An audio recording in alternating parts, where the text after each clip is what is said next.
Buenas noches. Bueno, es momento de pasar al siguiente tema dentro del temario del curso. Y bueno, qué mejor que empezar este tema con esta imagen, ¿no?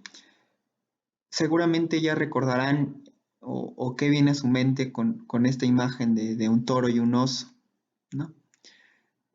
Vimos en su momento que el toro y el oso son los animales por excelencia, representando a los mercados alcistas por un lado el toro, un bullish market, versus un bearish market, que son mercados bajistas, ¿no? Entonces, esta imagen como introducción y como recordatorio de qué es un mercado alcista, qué es un mercado bajista, y por qué el toro y por qué el oso, ¿de acuerdo? Bien, el siguiente tema del curso es un tema que me apasiona mucho, es un tema al que me dedico. Actualmente, por si no lo sabían, yo me dedico como gerente de riesgos de mercado en Santander, México. Entonces, es un tema que me apasiona, es un tema del que conozco y es un tema del que estoy muy emocionado de compartirles las mejores prácticas de mercado, lo que realmente se hace en la práctica profesional y compartir un poco de mi experiencia a través de los conceptos y las técnicas que veremos a lo largo de estos videos, ¿vale? Entonces, pero antes de comenzar de lleno al riesgo de mercado, es importante que nos pongamos en contexto de qué es un riesgo, qué tipos de riesgos existen, cómo puedo administrar correctamente el riesgo. ¿De acuerdo? Entonces el objetivo de este video es justamente tocar esos temas y bueno, comencemos con la definición de riesgo. Un riesgo, como bien dice aquí, es el grado de incertidumbre que existe alrededor del rendimiento de flujos futuros generados por una inversión, ¿no? Hasta el momento hemos conocido dos medidas de riesgo súper importantes hasta el momento. Estas son, por un lado, la desviación estándar y por el otro lado tenemos la beta de los activos, ¿no? Estas dos medidas de riesgo las conocimos a lo largo de este semestre. La primera de ellas, que es la desviación estándar, nos indica qué tan alejados estaremos o estaríamos del rendimiento promedio de un activo, ¿de acuerdo? Por lo tanto, está midiendo aquí, es como un grado de incertidumbre alrededor de un rendimiento promedio, ¿no? Cumple la definición de riesgo.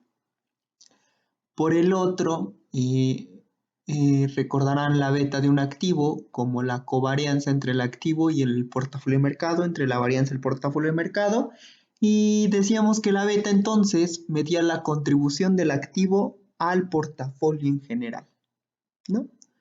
Entonces aquí veríamos también un grado de incertidumbre que existe alrededor de un rendimiento de flujos futuros, ¿no?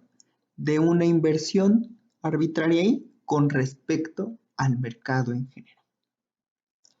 Entonces, se decía que un activo era más o menos riesgoso. Si la beta era mayor que 1, entonces el activo era más riesgoso que el mercado. Si era menor que 1, el activo era menos riesgoso que el mercado, ¿no? Entonces aquí ya lo poníamos como en un marco de referencia y determinábamos el grado de incertidumbre en función del grado de incertidumbre que prevalecía en el mercado, ¿de acuerdo? Entonces esa es la definición de riesgo y es la definición de riesgo que quiero que tengan para este curso, ¿no? ¿Qué tanto nos podemos alejar de los rendimientos de flujos futuros de una inversión? Una inversión, entiéndase, como un bono, una acción, una divisa, lo que sea que quieran comprar, ¿de acuerdo? Eso es el riesgo. Incertidumbre alrededor de los rendimientos que puedo generar de una inversión. Dentro de los riesgos, hay unos riesgos muy particulares, que son los riesgos financieros, que son los riesgos que están implícitos en todas las transacciones de instrumentos financieros, en todos los mercados financieros, ¿no? Esos son los riesgos financieros. La incertidumbre que hay alrededor de las transacciones de instrumentos financieros en el mercado de deuda, en el mercado de capitales, en el mercado de divisas, en el mercado de productos financieros derivados. ¿De acuerdo? Distinguimos tres tipos de riesgos financieros principalmente. El primero de ellos es el riesgo de liquidez, el segundo de ellos es el riesgo de crédito y por último, pero no por eso menos importante, el riesgo de mercado, que naturalmente ya lo dijimos en la primera slide, es el riesgo al que nos vamos a estar dedicando en este curso. Vamos a introducir qué es cada uno de estos riesgos, pero al final nos vamos a enfocar únicamente en la cuantificación del riesgo de mercado. ¿De acuerdo? El primero de ellos, el riesgo de crédito. El riesgo de crédito se define como el riesgo de pérdida proveniente del incumplimiento de las obligaciones contractuales que adquieren las partes al momento de pactar un instrumento financiero, ¿no? Y aquí en este diagrama vemos un ejemplo de la materialización del riesgo de crédito. Entonces, supongamos que un inversionista tiene un capital. Este capital decide dárselo a una compañía. Por lo tanto, la compañía está aceptando este préstamo del inversionista. ¿De acuerdo? Lo vemos como un préstamo, pero realmente en los mercados financieros lo llamamos bono. ¿De acuerdo? Entonces, un bono es un instrumento financiero en donde la parte que lo emite establece una serie de pagos periódicos a la parte que lo compra, que en este caso es el inversionista, ¿de acuerdo? Entonces, aquí la compañía que lo emite o el gobierno que lo emite tiene la obligación de hacer esos pagos por concepto de interés al inversionista y al final, en el vencimiento del bono, tiene la obligación de regresar el valor nominal al inversionista, ¿no? Entonces, ¿qué pasaría si la compañía que emite el bono no cumple con sus obligaciones? Es decir, no cumple con dar los pagos de cupones y mucho menos cumple con pagar el nocional. Pues el inversionista se vería gravemente afectado, ¿cierto? Perdería dinero. ¿De qué? Pues de su bono. ¿Por qué? Porque la compañía no está cumpliendo con sus obligaciones. ¿Cuáles serán sus obligaciones? Pues pagar, una, intereses y dos, el nominal. Entonces, el riesgo de crédito es justamente esto, el riesgo de pérdida proveniente de las obligaciones contractuales que adquieren las partes, ¿no? Un ejemplo quizás más maduro para ustedes que ya saben que es un forward, serían un forward, ¿no? Un forward es un contrato de comprar un activo subyacente en el futuro, ¿no? Dos partes establecen el precio futuro de ese subyacente y acuerdan comprarlo o venderlo en el futuro. ¿Qué pasa si al vencimiento una de las partes no cumple? ¿No? Entonces, naturalmente, la parte que sí estaba dispuesta a cumplir va a tener una pérdida de esa obligación del forward, ¿no? Porque puede que el forward lo haya comprado para asegurar sus materias primas, para asegurar una divisa, para asegurar el precio de algo, de una tasa de interés quizás, ¿no? Entonces, ahí se materializa la pérdida también. Cuando una de las partes del forward no cumple con sus obligaciones contractuales, eso puede llevarnos a una pérdida. ¿De acuerdo? El riesgo de crédito se puede medir, y de hecho creo que así, no creo, así se mide como pues la severidad de la pérdida por la frecuencia, es decir, cuánto perderías en el caso de que la contraparte incumpla por la probabilidad de que la contraparte incumpla, ¿no? Entonces eso es, bueno, cuando lleven teoría del riesgo lo entenderán, pero es así de simple. Severidad de la pérdida por la frecuencia de la pérdida. Severidad es cuánto perderías en el caso de que incumplas por la frecuencia de la pérdida, es la probabilidad de cumplimiento de la contraparte, ¿no? El riesgo de crédito se basa hoy en día en general por las calificaciones que te otorgan las agencias calificadoras de crédito, ¿no? Tienes bonos AAA, AA, B, B-, bonos basura, que ahí en los bonos basura las calificadoras están diciendo estos bonos no los compres, ¿no? O sea, son bonos que no funcionan, por favor no te metas en eso, ¿no? Entonces, una forma de controlar el riesgo de crédito es a través de las calificadoras crediticias, ¿no? A partir del 2008, las calificadoras crediticias ya tienen un mejor control por parte de los reguladores para que no estén emitiendo calificaciones a cosas que no entienden, como pasó con los CDOs, ¿no? Podemos ver que el riesgo de crédito nos puede llevar a pérdidas con impactos severos en la economía, ¿no? Entonces es muy importante mitigar el riesgo de crédito. Si quieren saber un poco más de riesgo de crédito, tienen materias optativas. Una de ellas que recomiendo altamente es la de administración de riesgos financieros. Seguramente iban a aprender más métricas para medir el riesgo de crédito, para entenderlo, ¿vale? ¿Cómo puedo cuantificar la pérdida por riesgo de crédito? Ya le dijimos, la severidad de pérdida por la frecuencia de la pérdida. ¿Cómo puedo ver qué tan riesgosa en términos de crédito o no es una contraparte? Pues puedes ver primero las calificaciones crediticias, pero si no, también podrías ver su CDS, su Credit Default Swap, ¿no? Recordarán de la película que un CDS es un seguro que te cubre en caso de incumplimiento de una contraparte, ¿no? Entonces, en el mercado tú vas a ver cotizaciones de CDS en Bloomberg, en Reuters, ¿no? Así como cotiza el precio de una acción, también cotiza el precio de un CDS. Es importante saber interpretar qué es la cotización de un CDS, ¿no? Entonces, que un CDS suba de precio, ¿qué te quiere decir con respecto a la probabilidad de incumplimiento de la contraparte? De nuevo, si un CDS sube de precio, ¿qué te quiere decir con respecto a la calidad crediticia de la parte a la que con la que te estás cubriendo con el CDS, ¿no? Pues eso quiere decir que los inversionistas en el mercado están notando que la calidad crediticia de esa empresa, de esa compañía, de ese bond issuer, pues está disminuyendo. Y por eso están dispuestos a pagar más por un seguro para que los proteja en caso de que incumplan, ¿no? Entonces, en general, cotizaciones de CDS a la alza indican que la calidad crediticia del emisor se está degradando, ¿no? Sería interesante ver la cotización del CDS de Pemex y ver cómo se ha comportado en los últimos años. Bueno, en los últimos años y en particular en el último año, cómo se ha visto con respecto a las calificadoras crediticias. Y bueno, en general, y esto por favor llévenselo para toda la vida, es algo muy común que luego se los hasta pueden preguntar en una entrevista de trabajo, ¿no? ¿Cómo se ve, bueno, qué implica que la cotización o la prima de un CDS aumente de precio? Bueno, lo que indica naturalmente es que la contraparte tiene mala calidad crediticia o se está degradando, ¿vale?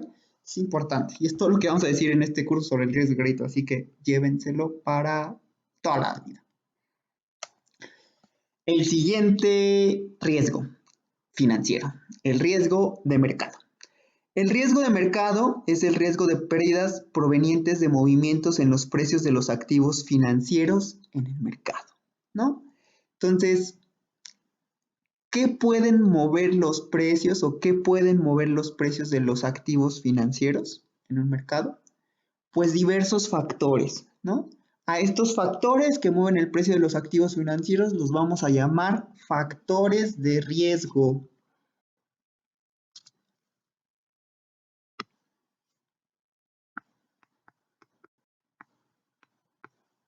Los vamos a llamar factores de riesgo. ¿De acuerdo? Y estos factores de riesgo que afectan directamente a los precios de los activos financieros los vamos a clasificar en tres categorías principales. La primera de ellas es la categoría de EQ, o bien que es la abreviación de equity o de renta variable, y estos son los factores de riesgo del mercado de capitales. Principalmente se refiere a precios de acciones, ¿no? cómo afectan los movimientos en los precios de las acciones en mis activos financieros. ¿De acuerdo? Entonces, el primer gran grupo de factores de riesgo es los factores de riesgo de tipo EQ o de renta variable. El segundo grupo o la segunda categoría de factores de riesgos importantes que afectan directamente a los precios de los activos financieros es el grupo de las tasas de interés o IR.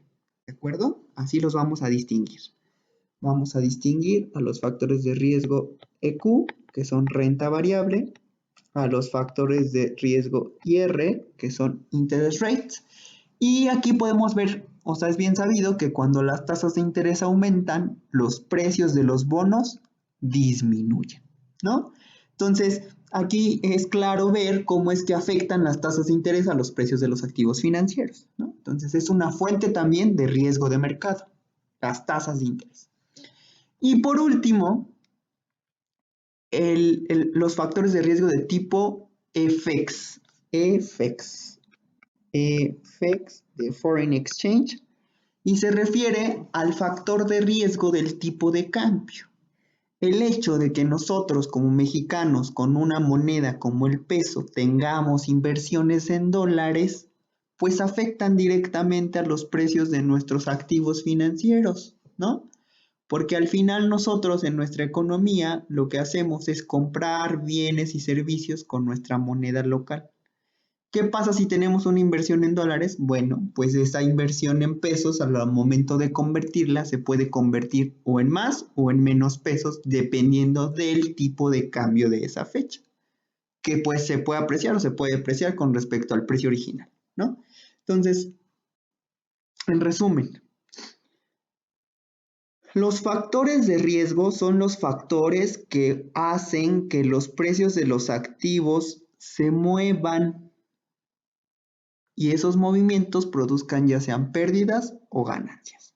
¿De acuerdo? Entonces es importante que para el riesgo de mercado nosotros clasifiquemos a los factores de riesgo en estas tres grandes categorías, de tipo EQ, de tipo IR y de tipo FX. ¿Va? Entonces, concluyamos y repitamos. El riesgo de mercado es el riesgo de pérdidas provenientes de movimientos en los precios de los activos financieros dentro del mercado. ¿Qué mueven a los precios de los activos financieros? Pues ya vimos que los precios de las acciones, las tasas de interés y los tipos de cambio. Y los clasificamos en esos tres grandes grupos. ¿De acuerdo? Muy bien. Siguiente riesgo. El riesgo de liquidez. El riesgo de liquidez también es uno de los riesgos financieros y es uno de los importantes y que cobra relevancia a partir de la crisis del 2008. Antes no se medía tan bien este riesgo, no se tenía en la mira este riesgo, pero es a partir del 2008 que los reguladores, Basilea, los bancos centrales, los reguladores de mercados, pues le prestan atención y voltean a ver, y hoy en día es de los riesgos con mayor importancia, al que se le da seguimiento continuamente. ¿Pero en qué consiste este riesgo?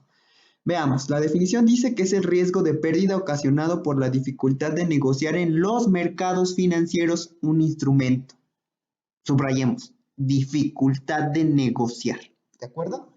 Entonces, el riesgo de liquidez proviene del hecho de que tú tengas un activo en posición y que no lo puedas convertir en efectivo rápidamente, ¿no? ¿Y por qué rápidamente? Bueno, pues porque convertirlo en efectivo rápidamente te podría llevar a tener una pérdida. ¿Por qué? Porque tendrías que bajar el precio de tu activo, en el caso de que no fuera líquido, para que alguien estuviera dispuesto a comprarlo. Si alguien estuviera dispuesto a comprarlo, pues tú no tendrías necesidad de bajar el precio, ¿no? Porque te lo estaría comprando al precio que tú estás pidiendo o no a un precio tan alto o no a un precio tan diferente al que tú estás pidiendo, ¿no? Sin embargo, si en el mercado no hay gente que quiera el activo que tú tienes en posición, pues difícilmente vas a encontrar una postura de compra para tu postura de venta, ¿no? Y eso va a implicar que tú tengas que relajarte en el precio que estás pidiendo para que para alguien le resulte atractivo tu activo. ¿De acuerdo? Entonces, es la dificultad o lo que perderías en el caso de que tú te quisieras deshacer de tu activo y este activo no fuera de fácil negociación en el mercado, es decir, que no hubiera posturas de compra para este, ¿no? La forma más fácil de medir o la que conocemos es a través del, ¿quién se acuerda? Bueno, creo que saben que no los escucho, pero espero que alguien se haya acordado de sus clases de mercados.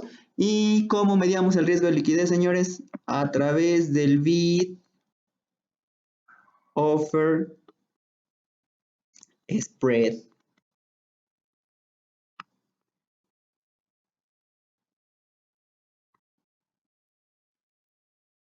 A mayor spread, ¿qué implicaba?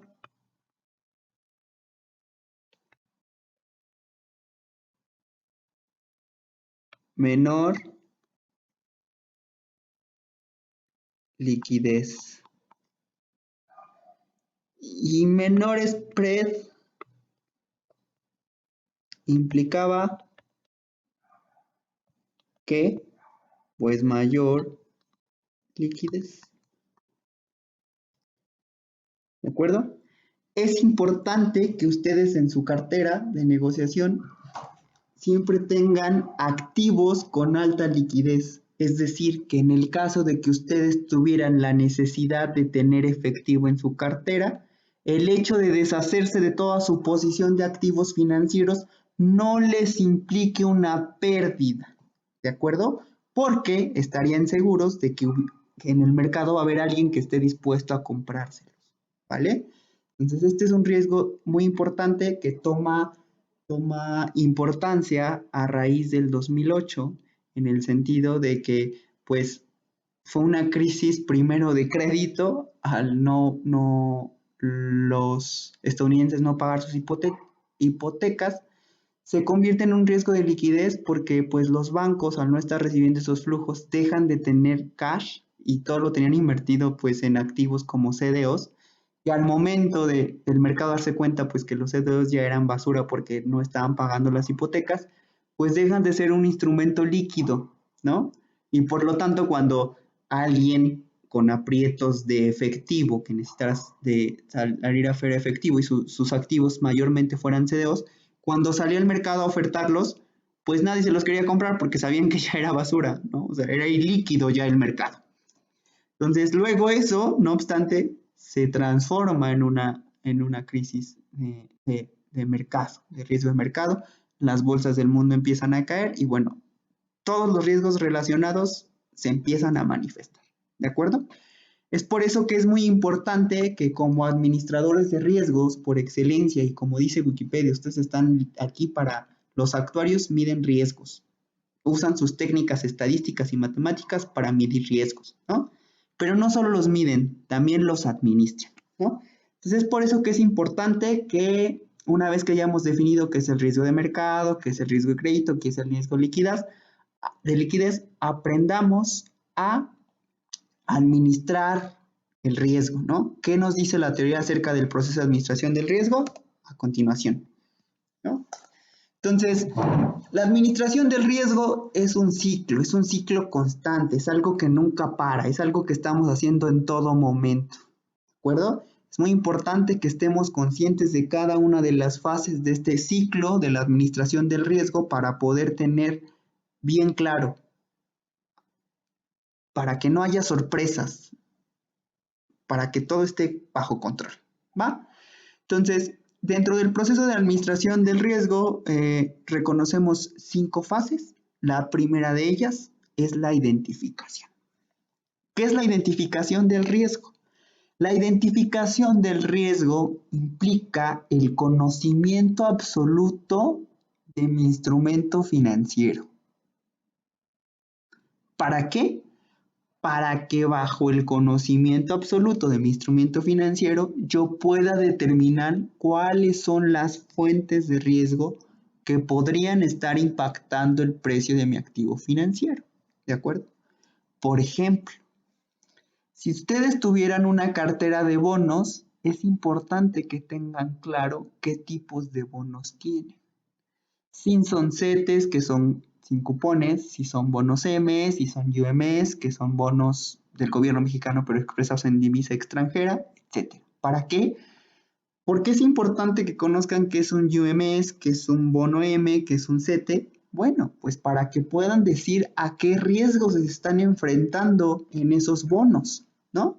Entonces, en este ejemplito que pusimos, pues sabemos que si tenemos un bono UMS, que sabemos que es un bono mexicano expresado en dólares, pues naturalmente vamos a tener que riesgo al tipo de cambio dólar-peso, ¿cierto? Y pues por todos los bonos vamos a tener riesgo a la tasa de interés, ¿vale? Es por eso importante que de sus cursos de Finanzas 1, bueno, Finanzas 1 que se llama Mercados Financieros y ahorita tengan muy claro todos los productos financieros, cómo se evalúan, qué factores afectan el precio, etc. Por ejemplo, para la evaluación de forward es importante que tengan claro que los factores de riesgo dentro de un forward, por ejemplo, dólar peso, ¿cuáles son sus fuentes de riesgo de mercado?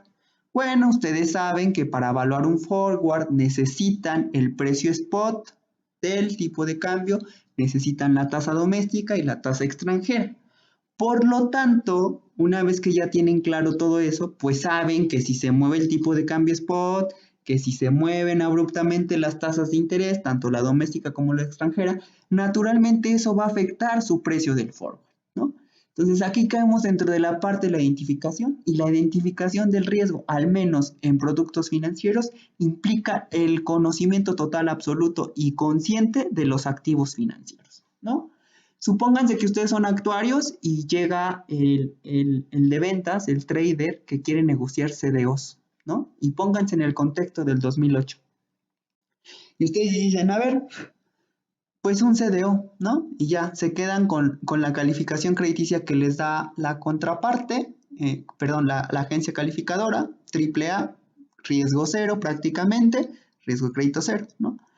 Pero, pues como ya todo el mundo dice que son seguros, que no hay necesidad de hacer más bullicio porque la gente nunca va a dejar de pagar sus hipotecas, de que es un superproducto y que además les está generando ganancias súper extremas, pues ustedes como riesgos dicen, bueno, está bien, accedo. Pues no, mal, ¿no? Aquí tendrían que poner en marcha la parte de la identificación, conocer el producto de pies a cabezas para que no quede fuera del análisis ninguna fuente de riesgo de mercado, ¿no? Entonces es importante que tengan el conocimiento total absoluto de sus productos financieros, porque después viene una parte importante. Una vez que en la parte de identificación de los riesgos, de las fuentes de riesgos, y que hasta ahorita hemos clasificado como 3 grandes grupos, FX, IR y EQ, una vez que ya tengan identificados las fuentes de sus riesgos, es importante que los modelen a través del proceso de la evaluación del riesgo. En la fase de la evaluación del riesgo, lo que van a hacer ustedes como actuarios es proponer modelitos matemáticos para determinar el riesgo. Y el riesgo en particular de mercado se entiende como la pérdida que obtendríamos por los movimientos en los factores de riesgo, ¿de acuerdo? Entonces, en la parte de evaluación es únicamente decir cuánto estarían perdiendo, ¿no? ¿Quién les va a decir cuánto estarían perdiendo? Pues el modelo que propongan. ¿Qué modelo van a proponer? Bueno, si siguen viendo los videitos van a tener éxito en esa tarea, ¿no? Porque justo los siguientes videos son de eso. Bueno, la siguiente parte o el siguiente proceso, bueno, el siguiente, sí, la siguiente parte del ciclo de la administración del riesgo es el control del riesgo. Una vez que ya lo identificaron, una vez que ya lo evaluaron, que ya lo midieron, que ya dijeron de cuánto es su riesgo, es importante controlarlo. ¿De acuerdo?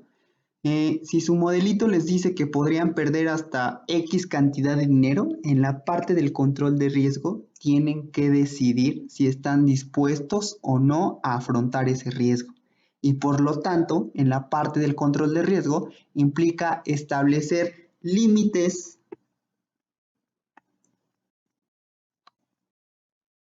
a las estimaciones que puedan obtener de la parte de la evaluación del riesgo.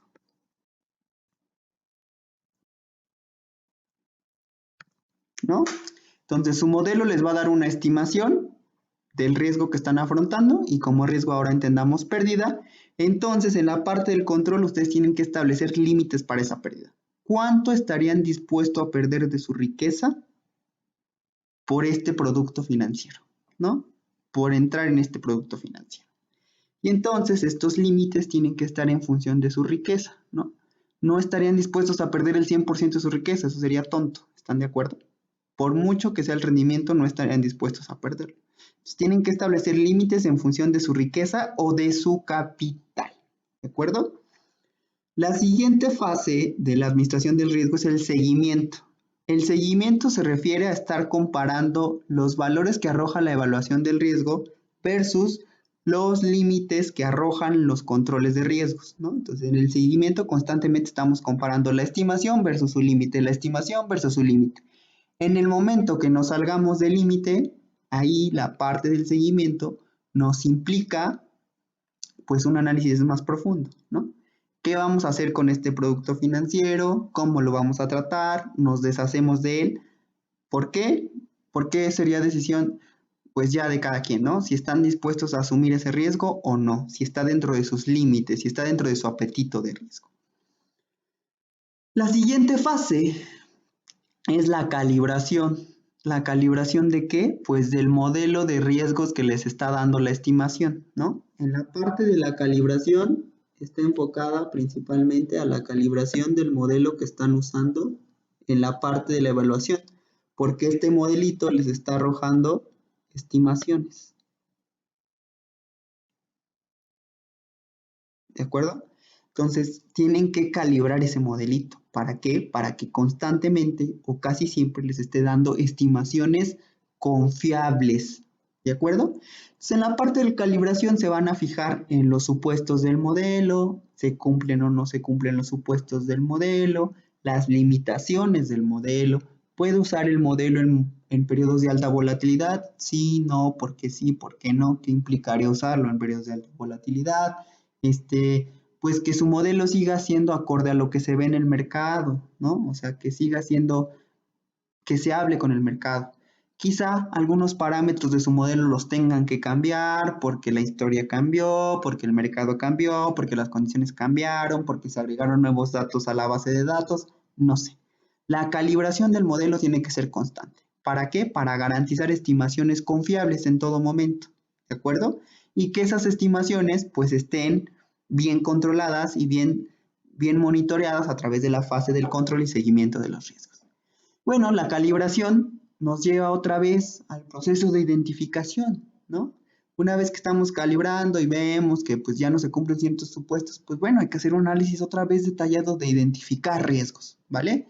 Entonces, todo actuario, todo risk manager tiene que estar consciente de estas 5 fases del proceso de la administración del riesgo.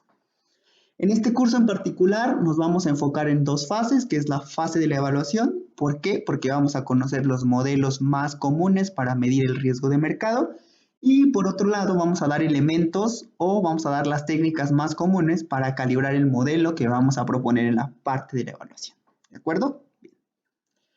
Como brevario cultural, si se quieren dedicar a la administración de riesgos financieros, hay una certificación para ser Financial Risk Manager que la da una asociación de Estados Unidos y bueno, es como el equivalente a los SOAS, pero del lado de los riesgos financieros, ¿no? Esta es una certificación que es bien vista por los empleadores, ¿por qué? Porque te dice que pues, la persona que tiene esta certificación cuenta con todos los elementos para ser para hacer una correcta administración del riesgo, ¿no?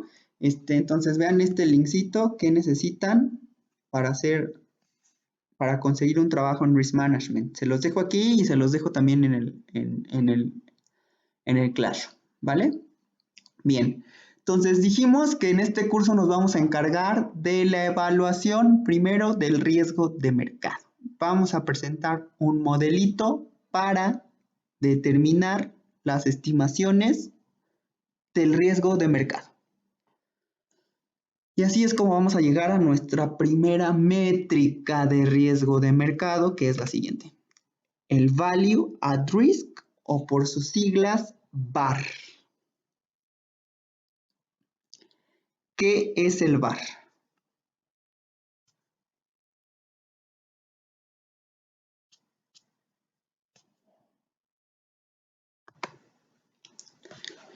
Bueno, a ver, pasemos a la definición de Value at Risk, o por sus siglas, VAR.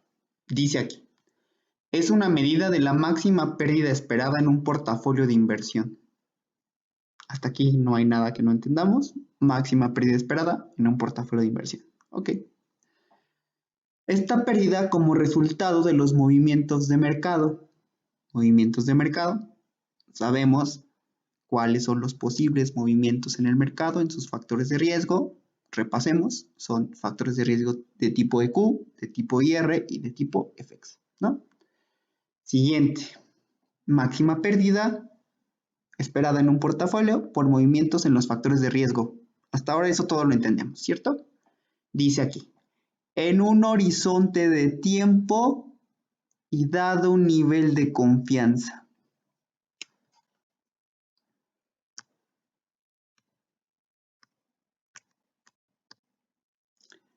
Horizonte de tiempo y nivel de confianza.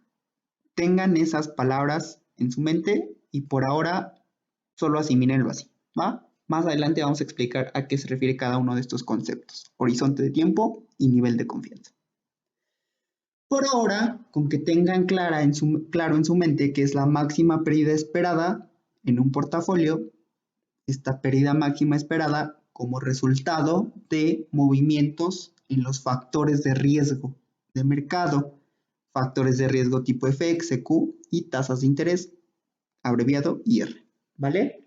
Entonces tengan esta idea general, máxima pérdida como resultado de los movimientos de mercado, punto, ¿vale? La parte de horizonte de tiempo y de un nivel de confianza lo entenderemos en un segundo. Muy bien. Es necesario que seamos más formales y por lo tanto vamos a establecer 3 puntos de partida, ¿no? Entonces, dados un portafolio de instrumentos financieros, entendemos ese concepto. Un horizonte temporal, quédenselo así, quizá no lo entiendan ahora, y la distribución de pérdidas y ganancias del portafolio. Y con la distribución de pérdidas y ganancias nos referimos o a un histograma o a una función de densidad de probabilidades. ¿De acuerdo? A eso nos referimos con la distribución de pérdidas y ganancias. A tener un histograma de pérdidas y ganancias o a tener una función de densidad de probabilidades que nos modele las pérdidas y ganancias. De aquí en adelante vamos a abreviar pérdidas y ganancias como P&L de Profits and Losses. ¿De acuerdo? Es la forma en inglés y la más común que van a encontrar en todo el mundo, ¿vale? Incluso en México no le llaman pérdidas y ganancias, le llaman P&L, ¿vale? Entonces, dados lo que ya dijimos, un portafolio de instrumentos, un horizonte temporal y la distribución de pérdidas y ganancias, entre paréntesis, o un histograma o una función de densidad de probabilidades. Y 3, el tercer elemento, un nivel de confianza C. ¿De acuerdo? Un nivel de confianza C. Si tienes estos 3 elementos, entonces puedes definir al VAR como sigue. El VAR es el percentil 1 menos C de la distribución de pérdidas y ganancias. Punto. ¿Ok? Hasta ahí. El VAR únicamente es un percentil. Es decir, tú tienes aquí tu distribución, esta es tu distribución, esta es o tu función de densidad de probabilidades, o es también tu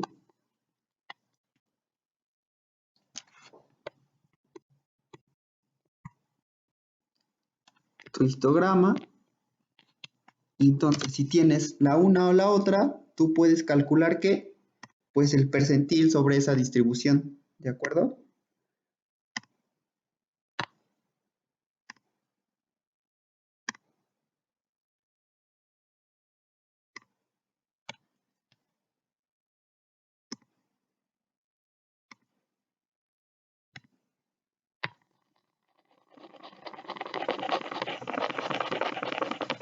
Y pues bueno, no es necesario que les dé la definición de percentil porque ya lo vieron en estadística 1 seguramente, ¿vale? Entonces el VAR es un percentil de tal forma que si consideramos a esta rayita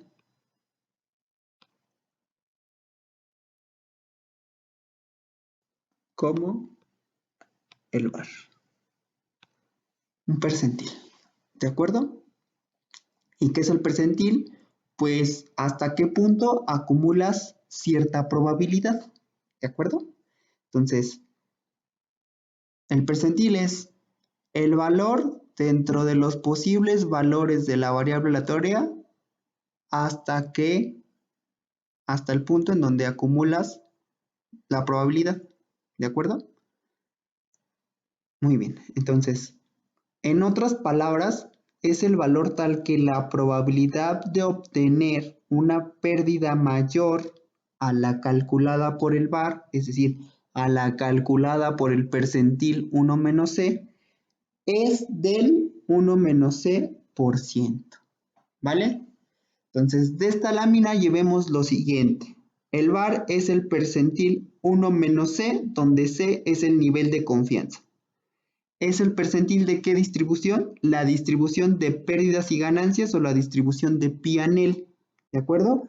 Esta distribución de P&L se refiere o bien a un histograma o a una función de densidad de probabilidades, ¿de acuerdo?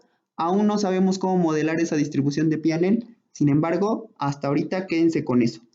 El VAR es el percentil 1 menos C de la distribución de P&L.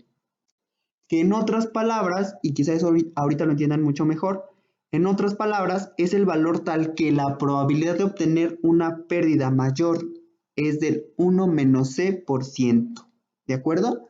Una probabilidad de obtener una pérdida mayor, ¿mayor a qué? Pues al VAR, al percentil 1 menos C, ¿de acuerdo? Y por tanto esa pérdida es mayor de obtener una pérdida mayor es del 1 menos C por ciento, ¿vale? Entonces, quédense con esto. Ahorita es si tuvieras que hacer una brainstorm, VAR, pérdida máxima esperada por movimientos en los factores de riesgo. VAR, percentil 1 menos C de la distribución de P&L. Punto. Esos dos conceptos. Llevémoslo a la siguiente slide. ¿Va? Parámetros importantes para calcular el VAR. Tenemos tres. El primero de ellos es el horizonte temporal y ahora sí, vamos a entrar de lleno a analizar esta parte. El horizonte temporal. El horizonte temporal es el periodo de tiempo para el que se estima la pérdida potencial del portafolio. Periodo del tiempo para la que se estima la pérdida potencial del portafolio, ¿no? Así podemos tener VAR a un día, que es la pérdida máxima que tendrías en un día, es decir, de hoy para mañana. El VAR de 10 días, que sería como la pérdida máxima que tendrías en 10 días, es decir, de hoy hasta dentro de 10 días. O un VAR a un mes, que es la máxima pérdida potencial del portafolio de hoy para dentro de un mes. ¿De acuerdo? Este horizonte temporal, ¿cómo lo decides? ¿Cómo lo estableces? ¿Quién te lo impone? Bueno, va a depender por un lado por el horizonte de inversión y por el otro, y yo creo que tiene el mayor peso, por la norma dictada por el regulador. ¿Quién regula las instituciones financieras en este país? Pues por un lado la Comisión Nacional Bancaria de Valores y por el otro el Banco de México. Instituciones internacionales están reguladas por Basilea, por el Banco Central Europeo, por el Banco de España, etcétera, ¿vale? Entonces el horizonte temporal lo decides en función ya sea del horizonte de inversión o de la norma dictada por el regulador. ¿A qué nos referimos por el horizonte de inversión? Por ejemplo, el portafolio de una Afore para personas ya muy grandes, pues no tiene que ser tan cambiante, son inversiones a largo plazo, ¿no? Entonces, si yo le midiera las pérdidas potenciales de hoy para mañana a una Afore, cuando la Afore tiene un horizonte de inversión de larguísimo plazo, pues no tendría sentido, ¿no? Porque no estaría viendo cambios relevantes. ¿Por qué? Porque la pérdida pues se verá en el largo plazo, o la ganancia también se verá en el largo plazo, ¿de acuerdo? A eso se refiere con el horizonte de inversión. Por lo general, bancos, casas de bolsa, fondos de inversión, fondos de pensiones, bueno, no fondos de pensiones, no, fondos de inversión, casas de bolsa y bancos, utilizan un horizonte temporal de un día, ¿no? Entonces, ¿qué es lo que hacen? Supongan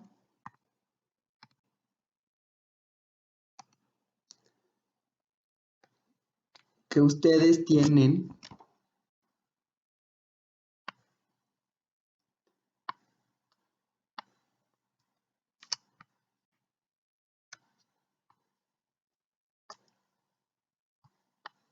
el tiempo aquí y por acá arriba tienen el precio de su acción, ¿no?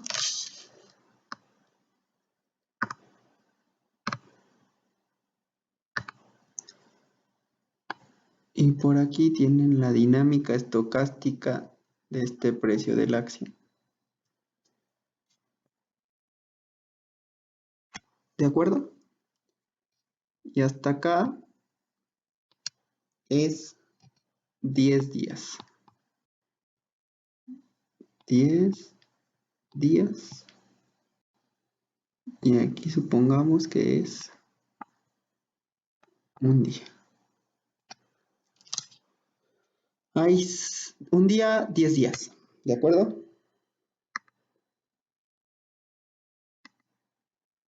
Entonces, vamos a fijarnos en el precio de la acción después de un día.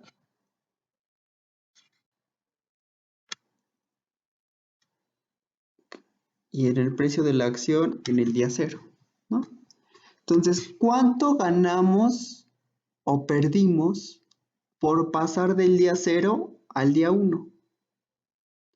Esas pérdidas las estaríamos calculando si solo si nuestro horizonte de inversión fuera, nuestro horizonte temporal para el cálculo del VAR fuera de un día.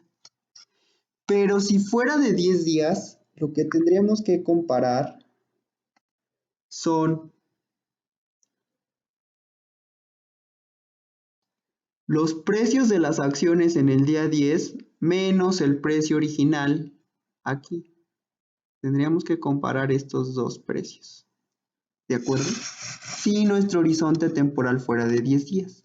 Pero como nuestro horizonte temporal fue de un día, comparamos este precio con este precio y así determinamos nuestra pérdida. Si fuera de 10 días, tendríamos que comparar el precio de hoy con el precio dentro de 10 días y restarlos para obtener cuánto gané o perdí. ¿Están de acuerdo que no es lo mismo restar el precio de hoy para mañana que el precio de hoy para dentro de 10 días? ¿No? Naturalmente no es lo mismo. Es una dinámica estocástica. No es posible. Si para un día es difícil estimarlo, imagínense para 10 días, ¿no? Entonces a eso se refiere el horizonte temporal. Es decir, cómo vamos a estar reevaluando nuestra cartera o cómo vamos a estar comparando los precios de nuestros activos financieros, si vamos a estar comparando los precios de un día para otro o de un día para dentro de 10 días o de hoy para dentro de un mes. ¿Ah? A eso se refiere el horizonte temporal. Espero les haya quedado claro. El nivel de confianza C es otro de los parámetros importantes. ¿De acuerdo? El nivel de confianza es la medida de la frecuencia con la que debe esperarse una pérdida menor a la que se desprende del cálculo del VAR. Los niveles de confianza más comunes son del 95 y el 99%. ¿De acuerdo? Entonces, ¿qué es el nivel de confianza? El nivel de confianza nos va a decir con qué probabilidad vamos a tener una pérdida menor a la que estimamos a través del VAR. ¿De acuerdo? Entonces, si tuviéramos un nivel de confianza del 95%, estaríamos diciendo que el 95% de las ocasiones las pérdidas realizadas o realmente observadas van a ser menores a la pérdida estimada a través del VAR. ¿De acuerdo? Muy bien. Por otro lado, tenemos el nivel de significancia, que es otro de los parámetros, ¿no? Bueno, y está muy relacionado con el nivel de confianza en el siguiente sentido. El nivel de significancia es el complemento del nivel de confianza y es alfa igual a 1 menos C. Por lo tanto, alfa es la probabilidad de que las pérdidas esperadas sean mayores que el VAR. ¿De acuerdo? Es esa probabilidad, es la probabilidad de la cola izquierda de la distribución. ¿Con qué probabilidad las pérdidas van a ser mayores a lo que realmente estimaste, ¿no? Tú estimaste un VAR de 5 pesos. Con alfa probabilidad, tus pérdidas van a ser mayores a 5 pesos. Si lo quieres ver como nivel de confianza, pues con 1 menos alfa de probabilidad, tus pérdidas van a ser menores a 5 pesos, porque estás estableciendo un VAR de 5 pesos, ¿vale? Entonces, importante estos parámetros: horizonte temporal, nivel de confianza y nivel de significancia, ¿vale? El horizonte temporal que vamos a estar utilizando en este curso es de un día, ¿de acuerdo? Ya cuando trabajen, cada institución determinará cuál es el horizonte temporal óptimo, pero nosotros en este curso vamos a utilizar un VAR a un día. El nivel de confianza que vamos a utilizar, por así serlo benchmark, es el 99%, es lo que vamos a estimar, un nivel de confianza del 99%, y por lo tanto una significancia del 1%, ¿de acuerdo? Entonces, ahí están los parámetros puestos para este curso. Horizonte temporal un día, nivel de confianza al 99% y significancia del 1%. Parámetros para este curso. En su vida profesional, ya donde sea que vayan a caer, les van a decir qué parámetros, o más aún, ustedes van a tener que decidir cuáles son los parámetros que mejor les convienen, ¿va? Y aquí estoy listando los benchmark para el horizonte temporal un día, 10 días o un mes, dependerá de lo que necesiten, ¿no? El de 10 días lo establece el regulador de Basilea y lo hace porque es a través de este horizonte que calculas el capital que estás guardando por riesgo de mercado, lo que sea que eso signifique, ¿no? Y son 10 días porque el regulador cree que son 10 días los que necesitas para deshacerte de tu posición sin tirar el precio, ¿no? Es decir, sin que el riesgo de liquidez te afecte. Muy bien. Pasemos a ver un ejemplo de la interpretación del VAR. Interpretación del VAR. Entonces, supongan que ustedes ya modelaron su distribución de Peanel, es decir, que ya tienen un histograma o una función de densidad de probabilidades, y entonces ustedes, para calcular el VAR, los parámetros de este curso dijimos que es un VAR a un día con una significancia del 99% y por lo tanto un alfa del 1%. ¿De acuerdo? Entonces estimaron su VAR y por lo tanto estiman el percentil 1 menos C, que en este caso es 1%, de su distribución de pérdidas y ganancias. Y les sale que ese percentil es de 28,000 pesos mexicanos. ¿Vale? ¿Cómo se lee este número o cómo se lo dirían a cualquier otra persona? La interpretación de este número es la siguiente. Dice que la máxima pérdida estimada en un día al 99% de confianza es de 28,000 pesos. 2. La probabilidad de que la pérdida diaria supere los 28,000 pesos es del 1%. Refraseando este último, es decir, con probabilidad de 1% vas a exceder tu estimación, que fue de 28,000 pesos, ¿no?